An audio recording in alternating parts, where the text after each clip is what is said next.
अवनी निकली गवर्नमेंट की secret agent. जी हाँ दोस्तों, सीरियल पति ब्रह्मचारी के आने वाले अपकमिंग ट्रैक में एक ऐसा धमाकेदार ट्विस्ट देखने को मिलने वाला है जो पूरी कहानी की दिशा ही बदल देगा। अब तक जहां हर किसी को यही लग रहा था कि अवनी एक रहस्यमय लड़की है और उसके इरादे बिल्कुल साफ नहीं हैं, वहीं अब कहानी में ऐसा खुलासा होने वाला है जिसे देखकर दर्शकों के होश उड़ जाएंगे। सबसे बड़ा सवाल यही होगा कि क्या अवनी सच में दादा भाई के लिए काम कर रही थी या फिर वह शुरू से ही सरकार की एक सीक्रेट एजेंट थी। इसी रहस्य के खुलने के बाद ईशा की जिंदगी में भी बहुत बड़ा तूफान आने वाला है। कहानी की शुरुआत वहीं से होती है जहां ईशा को लगातार अवनी पर शक होता जा रहा है। ईशा कई दिनों से महसूस कर रही है कि अवनी की हर हरकत सामान्य नहीं है। वह कभी अचानक गायब हो जाती है, कभी किसी से चोरी छिपे बात करती दिखाई देती है और कई बार ऐसे फैसले लेती है जिनका कोई मतलब समझ नहीं आता।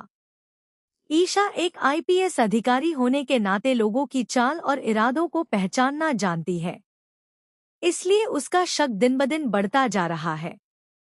दूसरी तरफ सूरज यानी दादा भाई को अभी तक इस बात का बिल्कुल भी अंदाजा नहीं है कि उसके आसपास क्या खेल चल रहा है।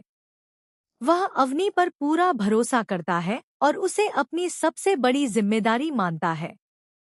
सूरज कई बार ईशा को भी समझाता है कि बिना सबूत किसी पर आरोप लगाना ठीक नहीं है, लेकिन ईशा का दिल मानने को तैयार नहीं होता।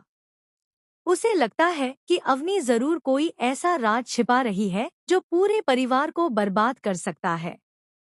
इसी बीच आने वाले प्रोमो में एक बेहद जबरदस्त सीन देखने को मिलेगा। ईशा आखिरकार अवनी को रोक लेती है और उसके हाथों में हथकड़ी डाल देती है। ईशा पूरे आत्मविश्वास के साथ कहती है कि अब तुम्हारे सारे राज सामने आ जाएंगे और मैं तुम्हें गिरफ्तार करके कानून के हवाले कर दूंगी। लेकिन जिस जवाब की उम्मीद ईशा को नहीं थी, वही जवाब अवनी देती है। अवनी बिना किसी डर के मुस्कुराती है और कहती है कि तुम चाहे जितनी कोशिश कर लो, मेरा कुछ नहीं बिगाड़ सकती।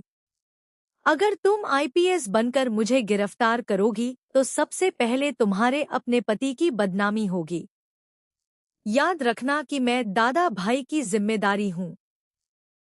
अगर मेरे खिलाफ कोई कार्रवाई हुई तो सबसे बड़ा झटका उसी को लगेगा और पूरी दुनिया।